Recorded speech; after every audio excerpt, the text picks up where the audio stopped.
Chers amis, bonjour.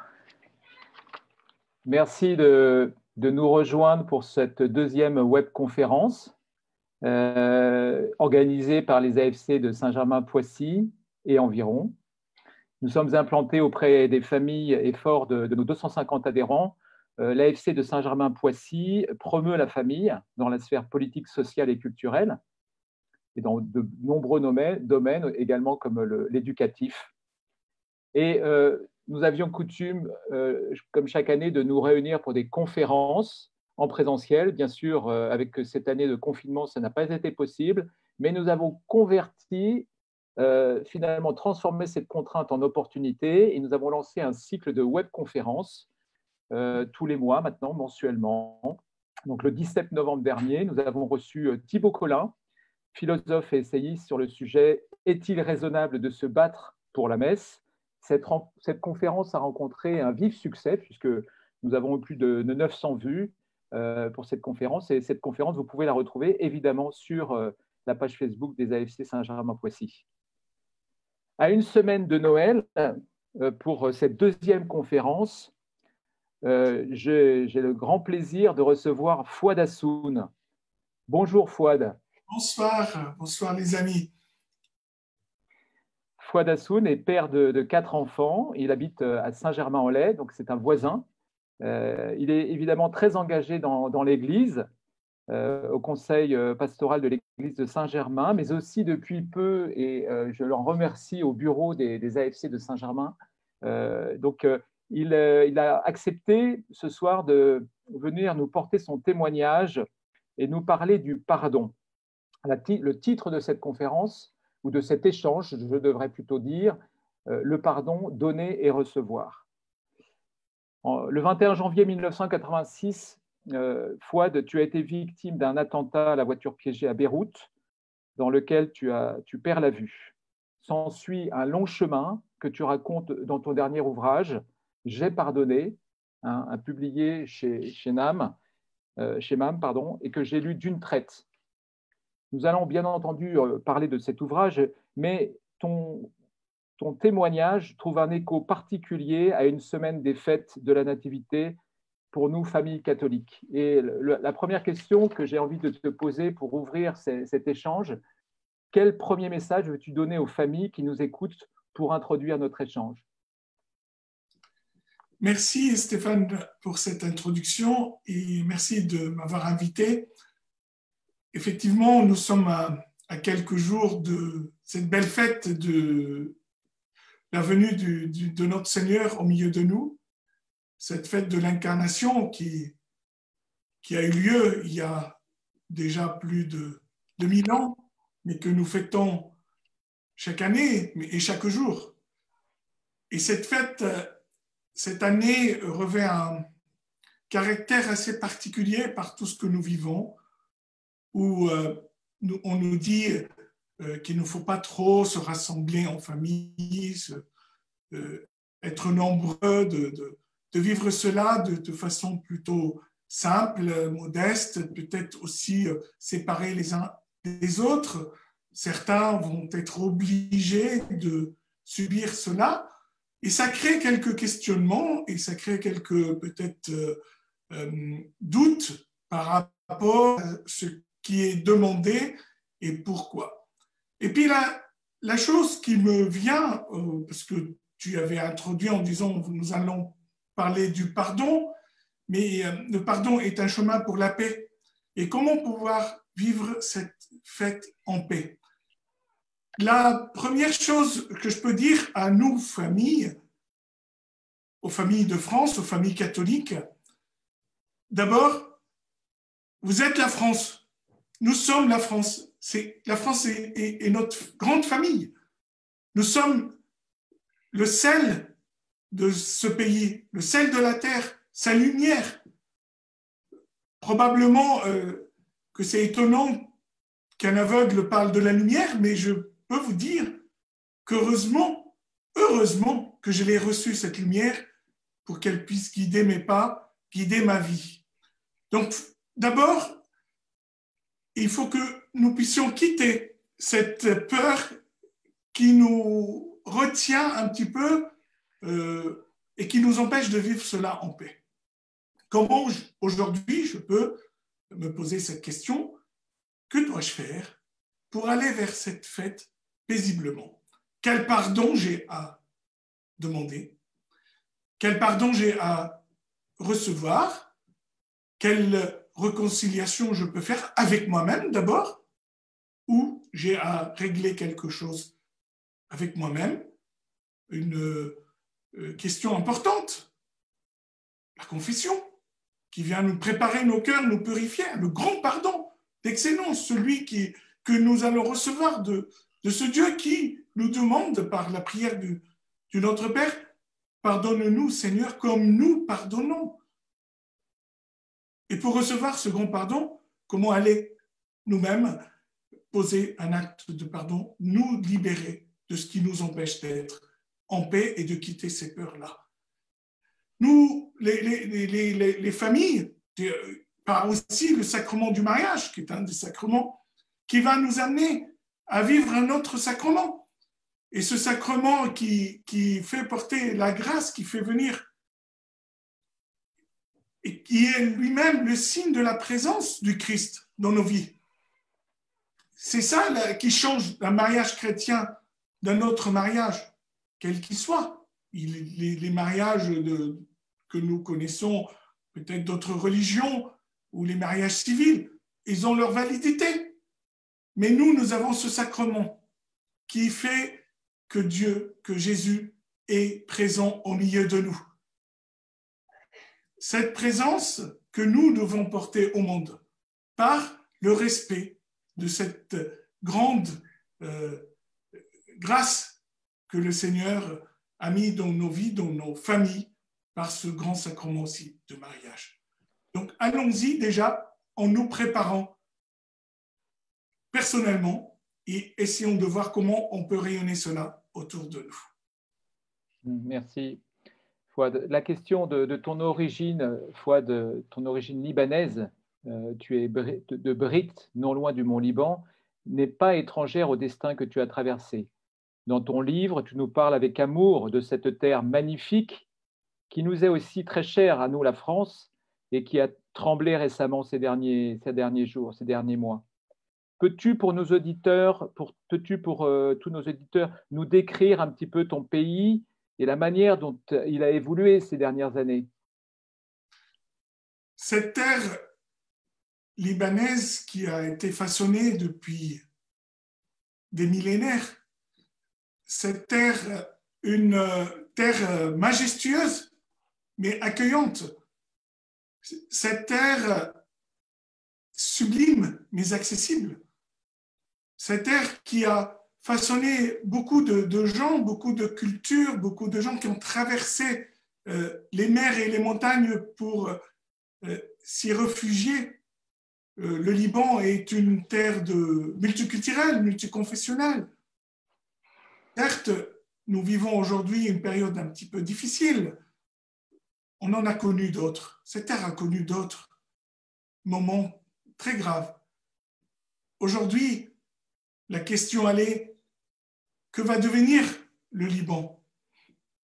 Mais le Liban a reçu le Christ. Il a foulé cette terre.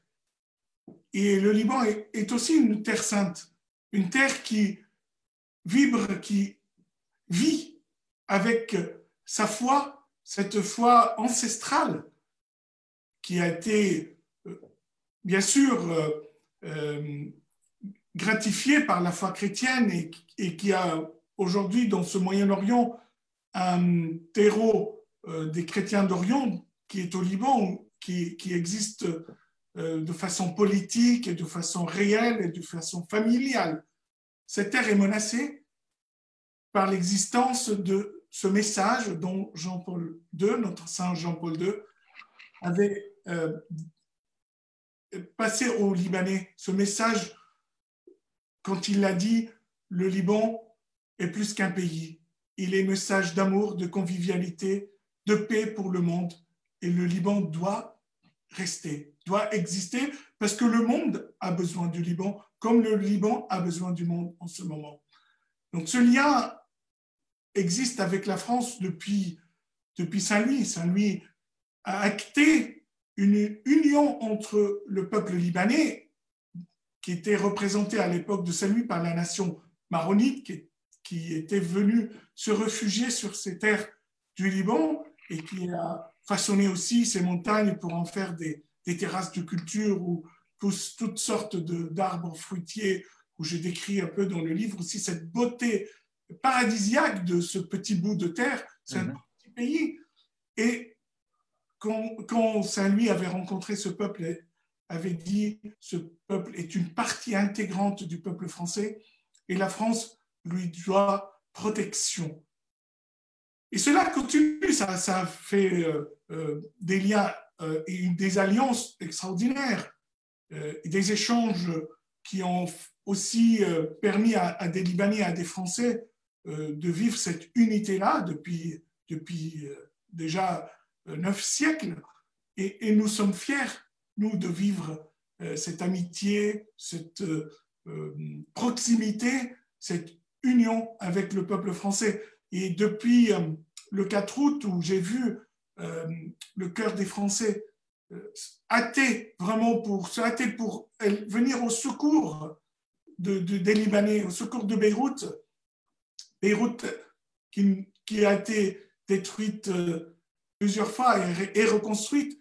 Et ce peuple était toujours un peuple de résilience, une terre de résilience. Mais il a cette foi qui lui permet de transporter les montagnes et de les planter dans les cœurs de tous ses amis. Et partout dans le monde, on entend parler du Liban et des Libanais. Et pourtant, c'est un petit peuple et un petit bout de terre. Pourquoi? Parce qu'il y a une façon d'être qui est libanaise, qui est au cœur de cette foi, et entre autres, cette foi chrétienne qui est là, on voit toutes ces églises, toutes ces chapelles, tous ces couvents qui se sont dressés sur ces montagnes pour louer Dieu, pour le prier, pour l'invoquer et pour l'apporter à ce monde oriental, à ce monde qui nous entoure.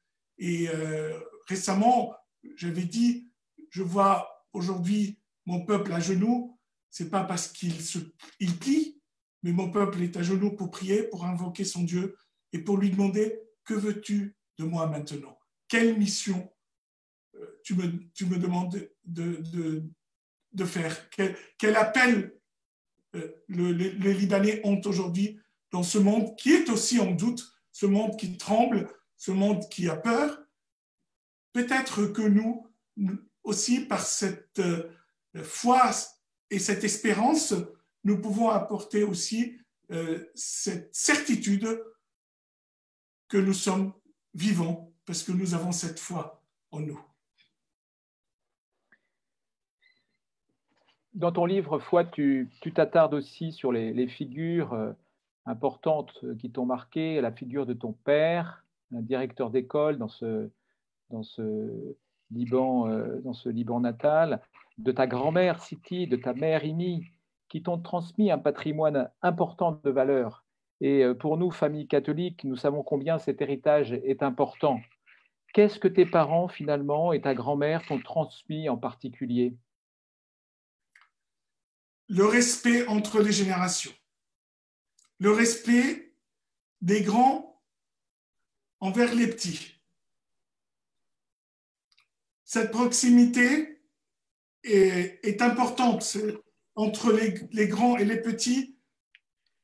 C'est ce respect qu'il y a entre les générations, ce respect qui fait famille et qui permet de transmettre tout ce trésor de la foi, de la culture d'une génération à l'autre que nous portons, nous, Libanais, dans notre cœur, dans notre éducation, que nous portons avec nous, qu'on soit à l'autre bout du monde, au Chili, aux États-Unis, en Australie, en Europe ou ailleurs.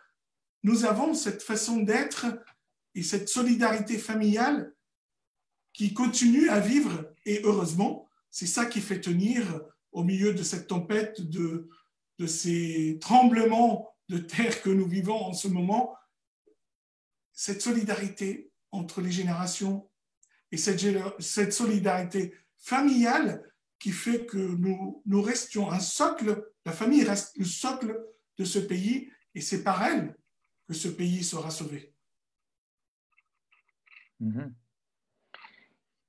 Alors, les choses... Et puis, oui. Pardon, et puis il y a aussi ce sens de la justice qu'il y a et du partage. C'est important parce que les gens se donnent les uns aux autres, ils sont proches des uns des autres, ils sont proches de la nature, ils la respectent, ils essayent de vivre une proximité entre les hommes et avec cette terre qu'ils chérissent depuis si longtemps. Et cela a fait que nous résistions. Ça reste un peuple de résistants, un peuple qui n'a pas peur.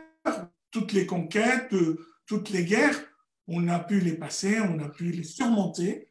Parfois, ça a été très dur, comme c'était la guerre civile de 75 à 90, puis après l'occupation syrienne, ce que j'ai connu moi-même.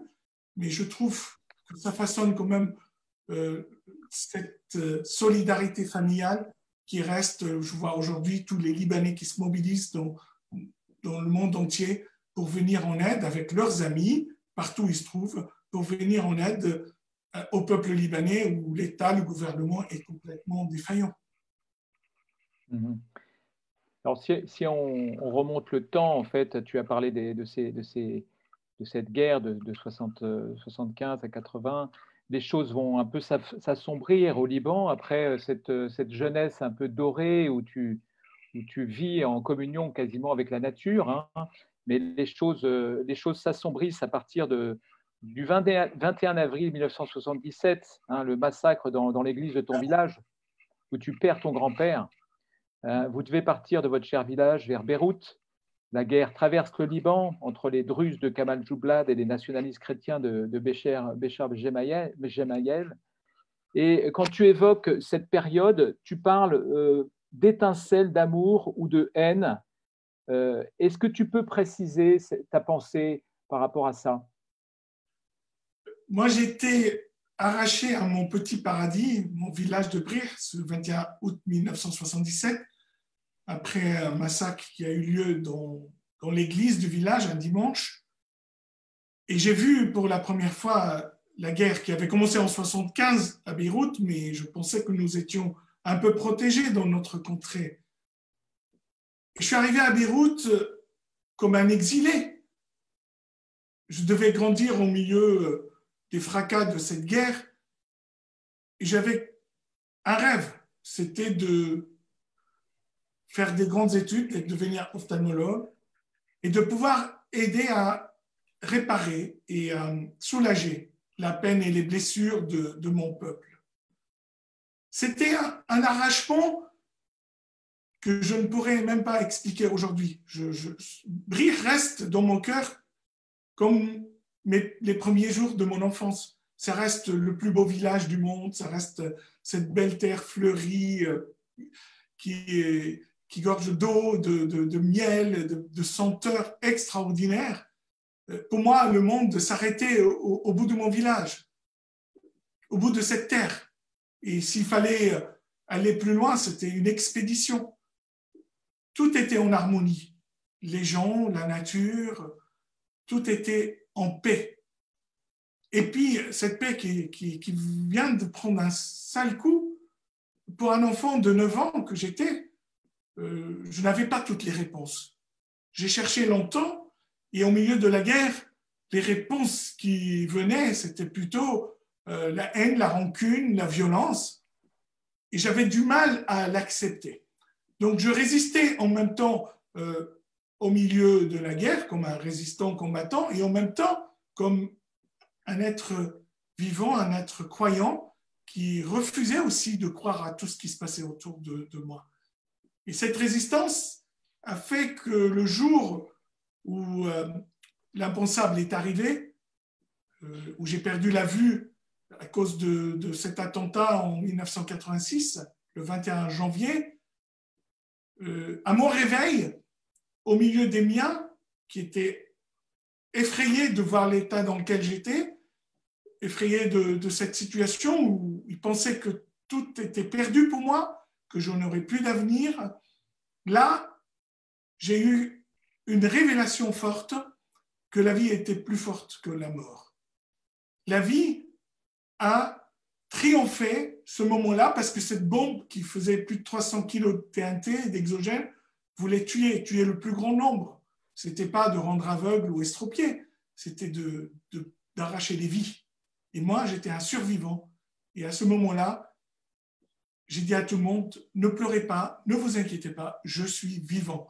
Et d'être vivant, c'était le plus important pour moi à ce moment-là. Et j'ai compris le sens qu'avait cette vie pour moi. Qu'au moment où elle était chère aux yeux de mon Créateur, aux yeux de ma famille, mes amis, et à mes yeux, qui étaient blessés. Mais je voyais bien, je voyais bien que je pouvais passer de l'autre côté. Et j'avais crié à ce moment-là que je ne voulais pas mourir.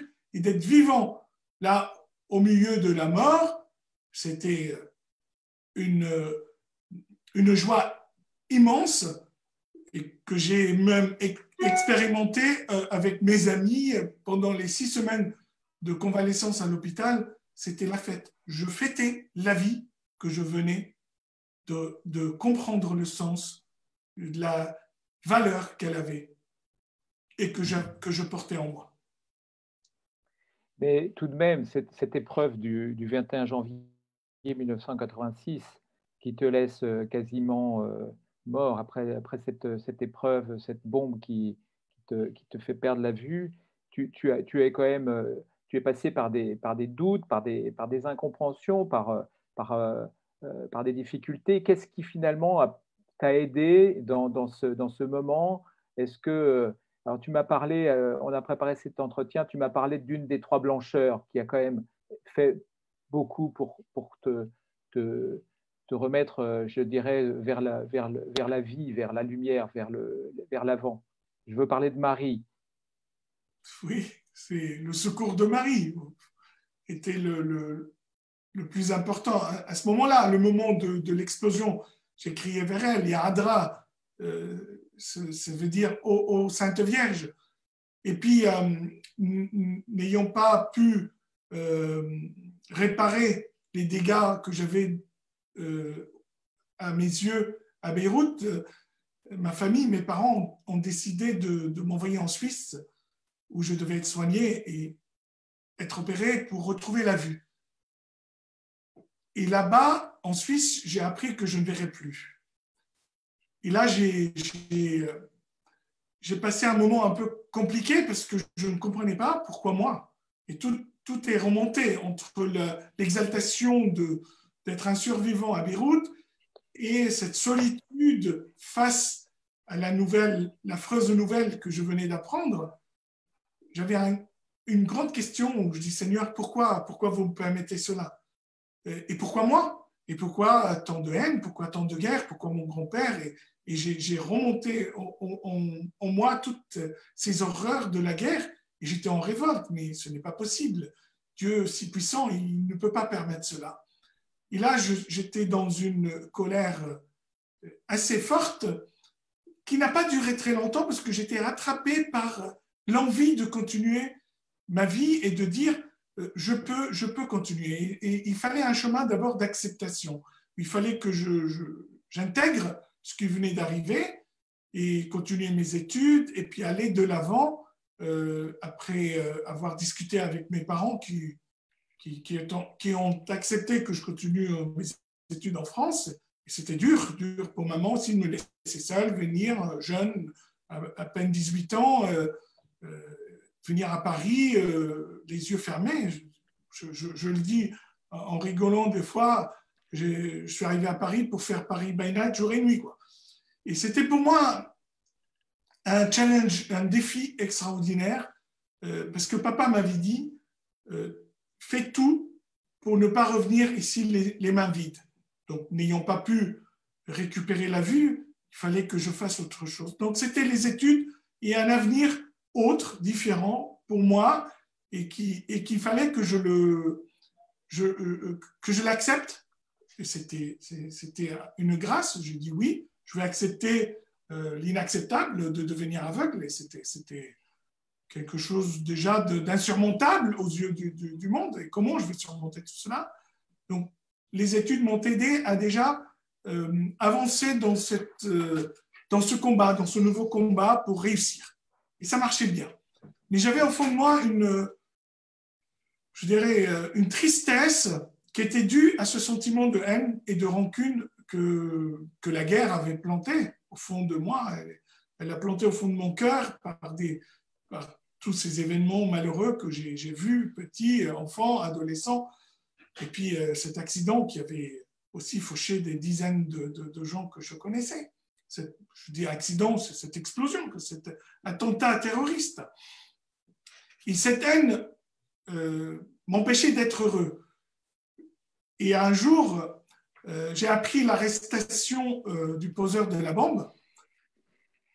Et face à cette nouvelle, j'avais comme une certitude que si je me vengeais, j'allais me libérer de cette tristesse et que je pouvais devenir un homme heureux. Et c'est tout le contraire qui s'est produit. Là, le Seigneur m'a appelé à pardonner, parce que moi j'ai dit, pardon Seigneur, comment ai-je pu vivre ces années où tu m'as donné tant de grâce, où j'ai reçu tant de grâce, et que je suis aujourd'hui avec cette haine au fond de mon cœur. Cette haine-là, il fallait que je puisse la dompter. Et je ne savais pas faire tout seul. Je ne savais pas comment faire. Et là, je suis allé auprès de Marie, à Notre-Dame-des-Neiges, en Ardèche, à Saint-Pierre-de-Colombier, où j'ai demandé le secours de Marie. Je lui ai dit, Marie, à vous, votre fils, il ne refuse rien. Je sais que vous pouvez tout lui demander pour moi. Il ne refusera rien et je veux pardonner. Je ne sais pas ce que c'est pardonner, si vous pouvez m'aider à rentrer dans ce chemin. Parce que rester avec cette haine, ces sentiments si mauvais qui étaient là, qui m'empêchaient de grandir, il n'y avait que le secours de Marie. Et au bout d'une retraite d'une semaine où j'ai tout déposé à ses pieds, je suis sorti de là en disant au père supérieur de la communauté, d'un des missionnaires Notre-Dame-des-Neiges, que j'ai décidé de pardonner. Je ne savais pas comment faire, mais j'ai pris cette décision ferme et que j'ai reçu cette grâce de dire je veux pardonner. Et là, il me prend tout de suite et me dit, bon, tu vas le dire devant tout le monde maintenant. Il y avait les retraitants et toute la communauté et j'ai pu proclamer que j'ai envie de pardonner et j'ai décidé de pardonner. Mais Fouad, comment passe-t-on de cette intention de je veux pardonner à j'ai pardonné? Finalement, quel est le mécanisme qu'on engage, qu'on enclenche pour finalement arriver à se dire, bon, on comprend très bien ton intention, ta conversion de cœur, mais derrière, il y a quand même tout un chemin qui se déroule. Quel est le mécanisme que tu as suivi dans ce chemin? D'abord, c'était un chemin très long. Même, j'ose dire, trop long. Il fallait que je prie beaucoup, que je reste constant dans ce désir-là, parce que je voyais les bénéfices, quoi, les bienfaits qui se produisaient dans ma vie. Ce pardon, d'abord, m'a aidé à m'accepter comme j'étais. Je voyais bien que j'étais un peu exigeant avec Fouad. L'aveugle qui était Fouad, il fallait qu'il cravache, il fallait qu'il travaille dur, il fallait qu'il soit le meilleur, il fallait qu'il réussisse tout. C'était une boulimie du succès, de réussite. Et je me dis, il n'y a que ça qui peut compenser cet handicap. Là, je commençais à être un peu plus doux avec moi-même. Et j'ai compris ce que ça veut dire, aime ton prochain comme toi-même. C'était pour moi quelque chose de théorique, mais là, j'ai compris qu'en m'aimant comme j'étais devenu, dans l'état de vie où j'étais comme aveugle, ça a déjà permis de franchir beaucoup d'obstacles et d'avancer encore un peu plus loin sur ce chemin-là. Et puis, il fallait accepter un peu l'isolement, l'éloignement de ma famille, etc. Et ça, petit à petit, je me suis fait beaucoup d'amis un peu plus proches de ma pensée, de ce que je vivais et ils m'ont fait grandir. Ces amis aussi que j'ai rencontrés sur mon chemin avaient déjà compris cette grâce et ils me poussaient par les témoignages aussi que j'avais à donner ici ou là. Je témoignais à moi-même. Si ce chemin était si grand, si important, continue. Et ça grandissait. Ça grandissait en moi jusqu'au jour où, en répondant à un journaliste, une émission télévisée à Beyrouth, il m'a demandé si mon pardon était irrévocable et définitif. Et là, oui, j'ai dit que j'ai pardonné. Mais plus que ça, ma réponse est venue de façon inattendue, de façon improbable. J'ai répondu du tac au tac. Ce n'est pas seulement que j'ai pardonné à ce type, mais s'il était en face de moi, je le prendrais dans mes bras, je l'embrasserais et je lui dirais que je l'aime. Et là, j'ai compris quelque chose d'immensement grand, que ce pardon m'avait amené de l'acceptation à l'amour. Il était chemin de paix dans ma vie et il est devenu chemin de lumière. Il a éclairé mon cœur, il a éclairé mon esprit.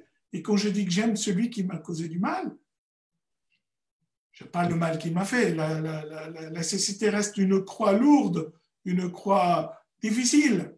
C'est compliqué tous les jours. Mais le fait d'aimer, et même au-delà, d'aimer ceux qui ont fait du mal à mon pays, ceux qui ont fait du mal à ma famille, et celui qui m'a fait le mal, ou ceux qui l'ont poussé à le faire, était, je dirais, un miracle dans ma vie. Un grand miracle qui m'a complètement transformé. Et alors, Fouad, est-ce que ton assassin a reçu ton pardon? La question est toujours un peu complexe. Est-ce que je l'ai donné pour qu'il le reçoive? Au début, sincèrement, la question ne se posait pas dans ces termes-là. Un pardon est donné gratuitement. Il ne doit rien attendre en retour. Il est grâce gratuite, comme il est reçu, il doit être donné. Quand on va à la confession, on attend un pardon, on ne va pas dire le Seigneur, il ne va pas mettre toutes les conditions. Oui, si j'ai décidé de réparer le mal, je suis pardonné. C'est ce qui se passe aussi dans nos couples, hein, dans nos familles. Quand on choisit un conjoint, une femme ou un homme, on le prend, on lui a déjà pardonné son passé. Tout est pardonné, parce qu'on commence une nouvelle vie ensemble et on ne regarde pas ce qu'il y a derrière. Ça ne nous appartient pas et ça ne nous regarde pas. Parfois, on franchit ce pas-là et pourtant, la personne n'a pas forcément été fidèle à son sacrement du baptême et n'a pas toujours été impeccable face aux engagements qu'elle avait pris et décidé d'entreprendre. Moi, j'ai donné ce pardon parce qu'il était libérateur pour moi. Et quand je dis j'ai pardonné, ce qui est aussi le titre de ce livre, parce que c'est fait, c'était déjà dépassé. Mais dire que j'aime cet homme, ça a ouvert mon cœur à beaucoup de choses. Ça a ouvert mon cœur à l'amour. J'ai pu rencontrer Laetitia, et nous sommes mariés et nous avons nos beaux 4 enfants maintenant. Et c'était aussi une démarche personnelle. Mais la grâce était abondante parce que j'ai appris que cet homme qui était arrêté, jugé et emprisonné, c'était dans Beyrouth-Est, Beyrouth chrétien, il y avait une Bible dans sa cellule. Il l'a lu, il a rencontré le Christ. Il s'est converti. C'était un ancien drogué, un jeune drogué à qui on a donné de l'argent pour aller poser cette banque devant chez moi. Un aumônier bienveillant l'a pris en main et avec la bonne tenue qu'il avait en prison, il a eu des remises de peine. Il est sorti de prison, il a changé d'identité parce qu'il y a des gens qui n'ont pas encore accepté ou donné le pardon, pouvaient se venger de lui. Il s'est converti et il s'occupe aujourd'hui d'un des plus grands centres de rééducation et de réhabilitation d'anciens drogués et toxicos. Là, quand j'ai appris cela, je me dis, Seigneur, là, tu me combles au-delà de ce que je suis. Et en même temps, ça lui appartient, ça ne m'appartient pas. Je dis cela parce que je voudrais aussi préciser que le pardon n'est pas forcément synonyme de réconciliation. Et c'est là, à l'approche de Noël, on peut faire le geste, ouais, ça y est, je te pardonne, tu m'as fait du mal, ok, je passe l'éponge sur tout ce qui s'est passé entre nous, et on se retrouve comme avant. Pas forcément, hein. Des fois, il y a un autre chemin à faire pour se réconcilier et pour retrouver une relation qui peut être juste ou pas. Hein. Donc, il faut être aussi prudent dans cela. Donc, quand je dis le pardon est gratuit, il doit être donné sans aucune condition, ben, c'est comme ça que le Seigneur nous comble de sa miséricorde. Hein. Je t'attends et quand tu viens, ben, je t'accueille comme tu es. Maintenant, c'est l'attitude, c'est le comportement, c'est la vie qu'on va construire ensemble. Peut-être qu'il y aura même une séparation, si c'est nocif, si c'est toxique. Pourquoi pas? Mais le pardon doit être donné, parce qu'il est source de paix, déjà pour soi, et source de paix autour. Moi, je me suis rendu compte que ce pardon a donné vraiment l'envie et du zèle Oui. à beaucoup de mes compatriotes, de gens autour de moi. Je le vois aussi, pour moi-même, dans ma famille nucléaire, là, je vois très bien comment on vit ce pardon chaque jour, parce qu'on doit le donner, pardon.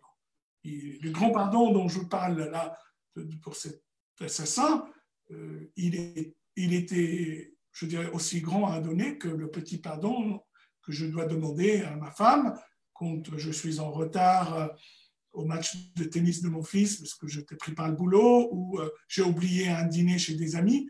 Ça, parfois, on a du mal à demander pardon, à le recevoir pour des petites choses. Donc, c'est un renouvellement quotidien et c'est je dirais, c'est un chemin de vie maintenant, pour moi. Et une exigence. Fouad, une question. Est-ce que lorsque tu as pardonné à ton assassin, tu as pensé au pardon que Jean-Paul II a donné à son assassin Ali Gaksa quand il a subi son attentat? Est-ce que c'est quelque chose qui a résonné? À l'époque, quand j'ai vu le Saint-Père aller dans la prison et rencontrer Ali Gaksa, j'étais un peu surpris parce que j'étais au Liban, on était au milieu des bancs, on dit mais que fait le Saint-Père là? C'est quoi ce message qu'il va nous donner? Juste cet homme en blanc, elle a dit qu'il aimait celui qui voulait le tuer. C'était incompréhensible pour moi et pour tout mon entourage. Et le jour où j'ai été appelé, je me suis dit, moi, je ne suis pas Jean-Paul II, hein, je ne suis pas capable. Pourquoi je vais pouvoir faire? Et c'était pour moi, c'est encore cette image donc, que je vois là, tu m'en parles, je retrouve dans ma mémoire ce pape aller dans la prison et rencontrer celui qui voulait le tuer. J'étais loin de dire qu'un jour, moi-même, je pourrais avoir ce désir-là aussi et de pouvoir accomplir ce pas qui, aujourd'hui, je vous dis, ça m'a pris trop de temps. À l'écriture de mon livre, et quand je le relis maintenant, je dis, mais mon pauvre, tu n'aurais pas dû attendre si longtemps. C'est une telle grâce, c'est une telle joie, mais si vous lisez le livre, mais vous avez des pardons à donner et des pas à faire, faites-le tout de suite. Faites-le tout de suite, n'attendez rien. Justement, Fouad, on sent bien toutes les grâces que ça t'a apporté, ce pardon. Je voudrais un petit peu m'attarder là-dessus, les fruits finalement du pardon, la grâce qui renverse tout. Votre mariage avec Laetitia a vécu comme une grande grâce, mais aussi, qu'est-ce que ça t'a apporté, ce pardon? Ça t'a aidé à guérir ta mémoire, ça t'a amené l'amour, ça t'a amené la paix. Est-ce que tu peux nous parler de tous ces fruits, tous ces bons fruits du pardon? Le pardon est la clé pour ouvrir ce chemin de paix qui est venu en moi, moi, l'enfant de la guerre, j'ai pu devenir un homme paisible et un homme de paix. Je me suis engagé aussi dans des mouvements pour construire la paix, pour faire la rencontre avec l'autre qui est différent de moi. Puis la rencontre aussi avec mes proches. Cette rencontre avec Laetitia, elle était aussi une grâce pour moi, comme tu viens de le dire, parce que rencontrer l'amour et avoir ce projet de bâtir et de construire une famille est quelque chose de beau et de sacré. Et nous sommes engagés là-dedans. Et ce n'était pas ça parce que nous n'avons pas pu avoir des enfants tout de suite. Et bien, ce pardon m'avait permis et nous a permis de vivre cela paisiblement aussi. Une attente qui était longue, mais qui était paisible, parce qu'il y avait beaucoup d'espérance. J'étais sûr que nous aurons des enfants. Et le jour où Élige, notre aîné, a pointé son petit bout de chou, là, et j'étais sûr, parce que nous étions devant la Sainte Vierge un 15 août, et j'avais en mon cœur cette certitude que nous aurons un enfant. Et je savais que la Vierge était généreuse, et le Seigneur était encore plus, et j'ai dit, mais je voudrais une famille nombreuse. Et nous avons nos 4 enfants maintenant. Et je vois très bien que ce que je fais, ce que je vis, est aujourd'hui en cohérence avec ce que je dis, ce dont je témoigne. C'est exigeant, hein. On trébuche, des fois on est fatigué, des fois on a une certaine lassitude. Mais ce pardon, comme ce soir, je vais vous quitter et je vais aller rendre grâce parce que moi-même, je revis quelque chose de fort et je vais nettoyer tous ces problèmes que j'ai vécus aujourd'hui. Pour mieux dormir, pour faire mon examen de conscience, dire pardon et merci, et de me réveiller demain en disant encore une belle journée, difficile, parce qu'il faut la confronter, les yeux fermés, les yeux bandés. Ben, je me dis, je vais faire des belles rencontres. Et ce qui est très vivant en moi aujourd'hui, ce qui fait que je vibre à cette vie-là, c'est toutes ces rencontres-là. Et j'ai cet amour de l'autre qui m'a, heureusement, qui m'a amené encore plus loin, parce que quand je dis que je m'aime moi-même, que j'aime mon prochain, que j'aime ma femme, ma famille, j'aime mon ennemi, le Seigneur est venu me poser une question comme à Simon-Pierre. M'aimes-tu? Oui. M'aimes-tu vraiment? Bien sûr, Seigneur. M'aimes-tu vraiment, vraiment? Et tu sais que je t'aime. Tu m'aimes plus que tout ça? Plus que tout? Oui, Seigneur, je t'aime plus que tout. Eh bien, si tu m'aimes, tu me suis. Et il fallait répondre. Et ma réponse était, me voici, Seigneur. Donc aujourd'hui, je vis cela comme une réponse, comme, voilà, me voici, je suis là, je m'engage, et le Seigneur va me guider. Je sais que le chemin est long pour construire la paix. Mais moi, qui vis cette paix-là dans mon cœur, qui essaye de la vivre avec ceux qui m'entourent et de peut-être aussi la construire dans le monde, avec tout ce que nous vivons, le terrorisme, les maladies, la pandémie, tout ça, ça crée des doutes, des violences, etc. Je reste avec cette certitude. Si nous sommes des artisans de paix, nous sommes des bienheureux. Et moi, je veux rester un homme heureux, malgré tout.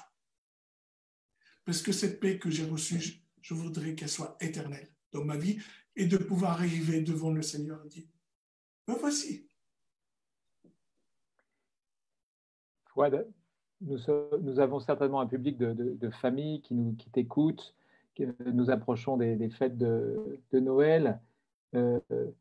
Finalement, sur un plan plutôt pragmatique, pratique, quelles clés, quels conseils tu pourrais donner à une famille pour finalement recevoir, donner ses pardons au quotidien? Parfois, c'est plus difficile que de pardonner à distance.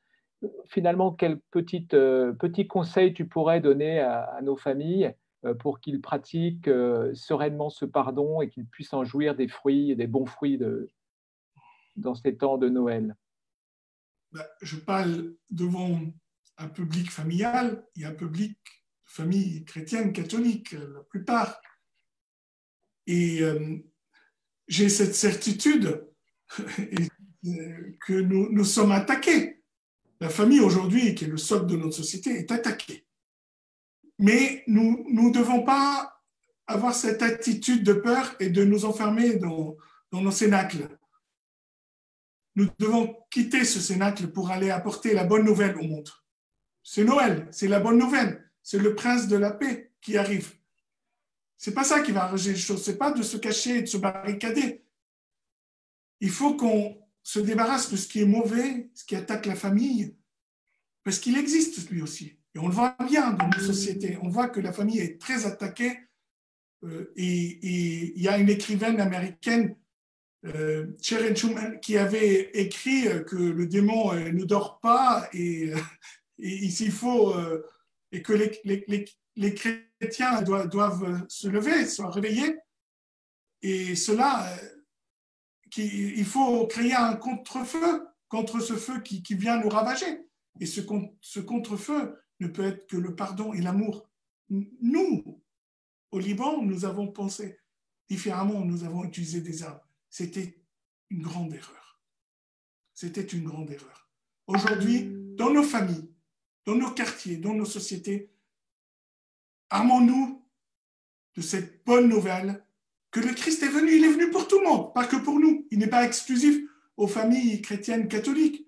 Il est pour le monde entier. Il est universel. Son amour, il envahit la terre entière. Il faut juste le recevoir. Et ben, nous sommes la lumière qui va éclairer. Et cette lumière, nous devons la mettre sur un lampadaire, qui doit devenir lampadaire. Dans nos familles aussi, nous devons devenir des lampadaires. Pour ceux qui doutent, pour ceux qui ont peur, pour ceux qui ont mal, ceux qui souffrent. Et chacune de nos familles a des souffrances, a des séparations, des difficultés. Mais la plus grande joie est là, elle est au milieu de nous. La bonne nouvelle est là. Le Christ est né et on va le rappeler dans une semaine. Il est né, il est au milieu de nous. Nous avons cela à apporter au monde comme Marie nous a apporté Jésus. Nous devons être les transmetteurs de sa paix, de sa joie, de la vie. Et défendons la vie, mais de la plus belle manière, en la vivant de la plus belle manière.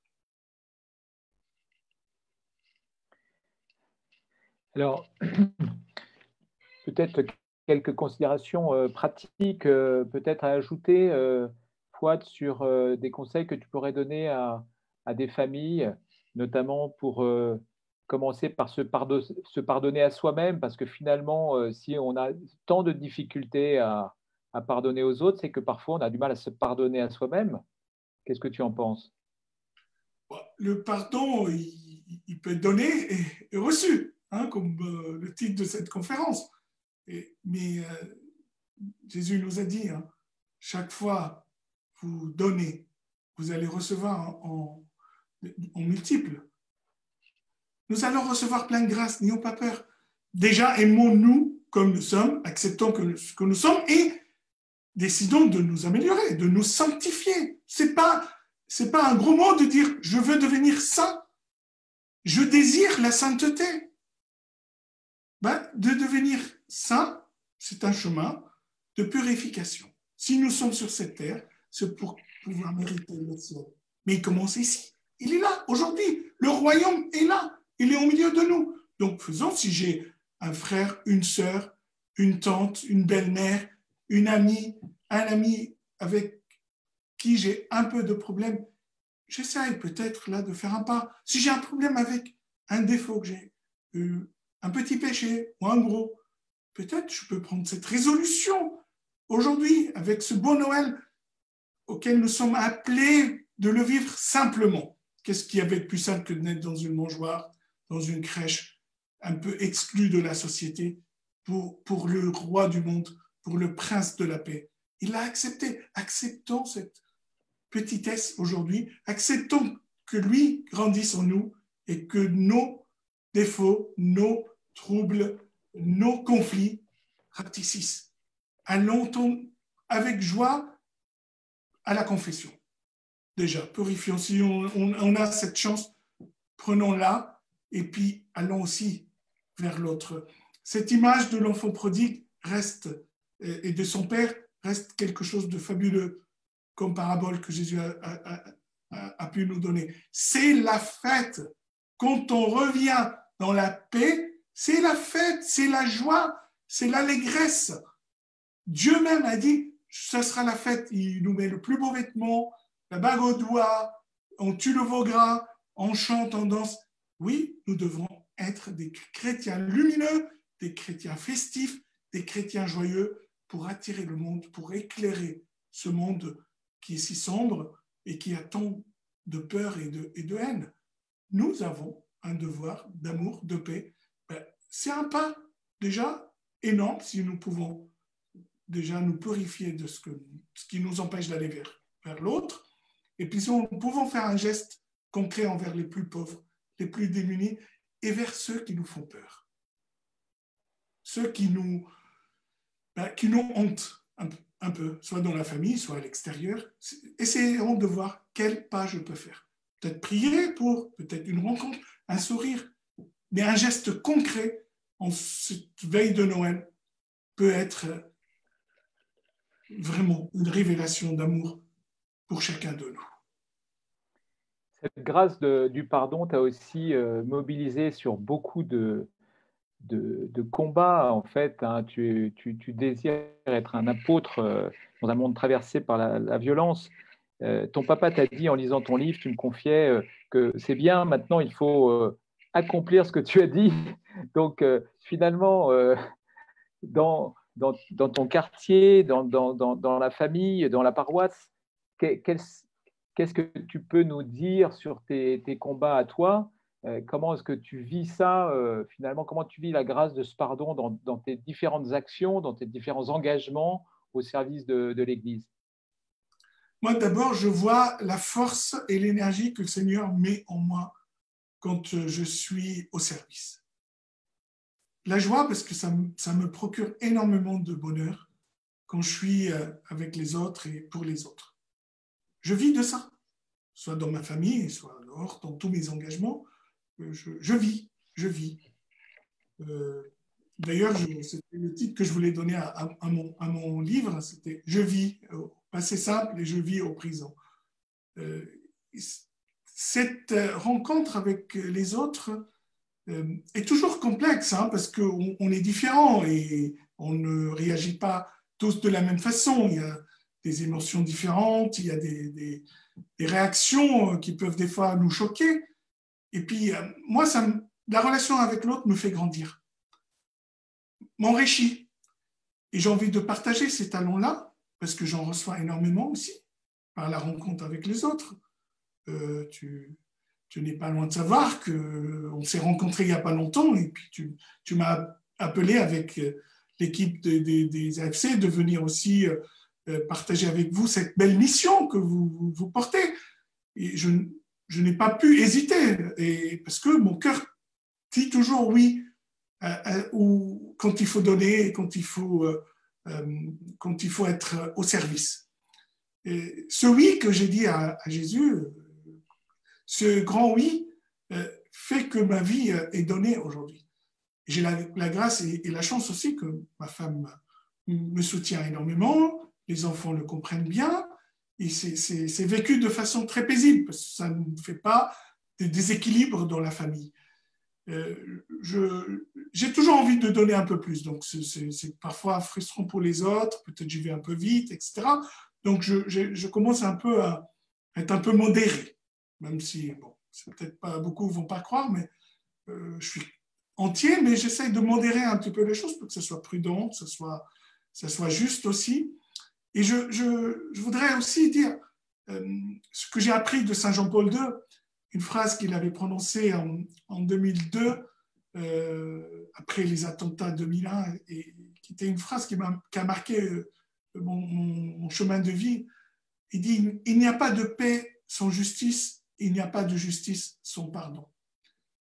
Donc cette paix que j'aurais reçue en abondance dans ma vie, que je rends grâce à tous ceux qui me l'ont apporté, mes amis, ma famille, mon peuple libanais, ma patrie, la France, la gloire de Dieu qui se manifeste par ce témoignage, par cet engagement, parce que c'est lui qui est d'abord là, c'est lui qui doit être le premier, hein, c'est pas moi.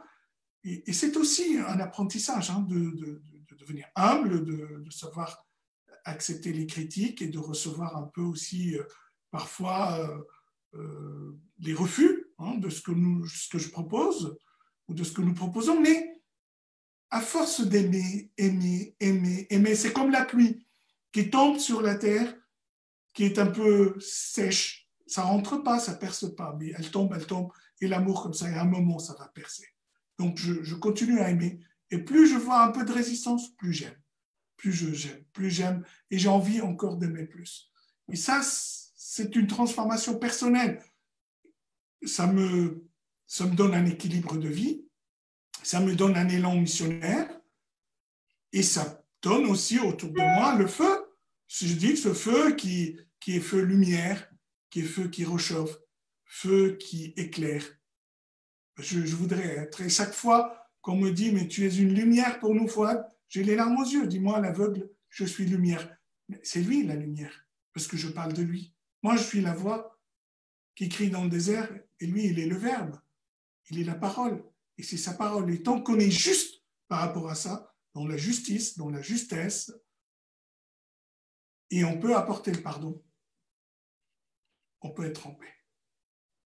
Merci beaucoup, Fouad. Alors, on s'approche de la fin de cet entretien et tu as gentiment, tu m'as dit, bah, écoute, sur la fin de cet entretien, je te laisse choisir un passage de mon livre et je voudrais te lire un passage qui va certainement te faire plaisir en guise de cadeau parce que tu nous as vraiment tenu en haleine pendant tout cet entretien. Je vais lire quelques phrases du discours de ton cher papa lors de ton mariage à Beyrouth avec ta chère Laetitia. Et alors, ton papa parle des Phéniciens et des Phéniciens que tu représentes ce soir. Alors, je lis quelques phrases. Grâce à vous deux, à tous les amis qui se trouvent autour de vous et aux membres des familles qui vous entourent aujourd'hui, je pardonne à cette terre d'avoir bu tant de notre sang, de nous avoir éparpillés, de nous avoir séparés de ceux qui nous sont chers et surtout d'avoir osé priver foi du sens le plus précieux, la vue. Aujourd'hui, c'est l'amour avec un grand A, la famille et l'amitié qui triomphent. Aujourd'hui, plus que jamais, je réalise combien nous sommes phéniciens. Oui, le Phénicien, ce n'est pas celui qui porte en lui un gène ou une hérédité sanguine, mais celui qui sait renaître de ses cendres et qui ne baisse jamais les bras. Contre vents et marées, il croit à la vie, fier, tel le légendaire oiseau, le phénix. Un Phénicien, c'est toute personne qui vit sur cette terre du Liban, même si ce n'est qu'un seul jour, en rendant hommage à sa gloire éternelle, représentée par le cèdre de Dieu. Les Phéniciens sont ces hommes et ces femmes de passage sur cette terre et ensuite repartis de par le monde. Et il s'adresse à ta chère femme, Laetitia, comment faire ton éloge, toi qui as compris à la manière du petit prince de Saint-Exupéry que l'essentiel est invisible pour les yeux. Je te bénis entre toutes les femmes, car tu as la grâce d'être l'épouse d'un géant. En effet, il faut un géant pour pouvoir approcher un géant. Crois-moi, ma fille, peu de filles sont dignes d'approcher le cœur de Fouad. Ce cœur est un feu brûlant. En l'approchant, soit on brûle, soit on devient une torche pour éclairer le chemin de beaucoup de personnes, à commencer par vos deux familles respectives. Fouad, mon fils, tu n'es pas mon fils, tu es le fils de la vie. La vie est une continuité et un don. Lorsque tu as eu ton accident, tout le monde était désespéré. Toi, tu souriais et disais « Je suis toujours vivant ». Que la vie féconde votre nouveau foyer. Vous êtes le don de la vie qui continue. Vive la vie, vive les mariés, vive la France et vive le Liban. Voilà, je voulais finir avec ce passage qui, je pense, ira droit au cœur. Merci infiniment. Merci infiniment, Fouad. Alors, nous approchons de la fin. Je voulais juste te donner quelques annonces finalement pour la signature de ton livre, puisque tu vas dédicacer ton ouvrage J'ai pardonné ce samedi pour tous les Saint-Germanois et pour tous les alentours des Yvelines. Vous pouvez venir à partir de 17 heures dans l'agence immobilière des Yvelines, 3 places André Malraux, en face du château. Il n'y a pas à se tromper. Et Fouad sera là de 17h à 20h pour signer son ouvrage, pour vous dédicacer son ouvrage. Et je pense que c'est un ouvrage qui est assez indispensable en ces temps de Noël. Et je pense que ça serait un très beau cadeau à faire en cette période de fête. Merci encore, Fouad, de ton témoignage. Si vous appréciez ce que font les AFC de Saint-Germain, Poissy, nous vous invitons évidemment à en parler autour de vous, à liker notre page Facebook, à adhérer aussi. Vous avez toute simplicité, toute facilité à le faire sur notre page Facebook. Nous avons beaucoup d'activités, nous aurons beaucoup d'activités à partir de 2021. Notre prochaine web conférence sera centrée sur l'éducation. Jacques Hainaut, journaliste indépendant, a réalisé et supervisé de nombreuses enquêtes sur Internet et les nouvelles technologies de l'information pour les mensuels Capital et pour le quotidien Les Échos. Il intervient régulièrement auprès des parents, auprès des associations, auprès des écoles, et il a notamment publié Facebook et vos enfants, les 90 questions que tous les parents se posent chez Télémac. Il viendra nous entretenir le 14 janvier prochain d'un sujet passionnant, comment mieux armer nos jeunes face aux réseaux sociaux. Nous vous y attendons très nombreux. En tout état de cause, nous vous présentons tous nos vœux, tous nos meilleurs vœux pour ces fêtes de fin d'année. Un saint et joyeux Noël à tous et à très bientôt pour d'autres activités AFC. Merci beaucoup et bonne soirée.